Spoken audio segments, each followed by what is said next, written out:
ভারপ্রাপ্ত চেয়ারম্যান আমাদের নির্দেশনা দিয়েছেন একটি দফা মানুষের ঘরে পৌঁছে দেওয়া। তারই ধারাবাহিকতায় আজকেও আমরা লিফলেট বিতরণ করছি এবং আগামী দিনেও আমরা করব, কারণ এটা আমাদের 17 বছরের এই ফ্যাসিস্টের বিরুদ্ধে একটা প্রতিশোধ।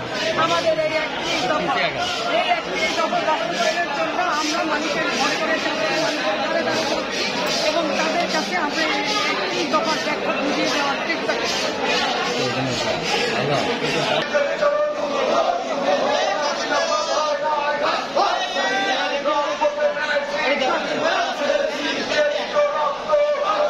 হাতটা সবার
কেমন আছে?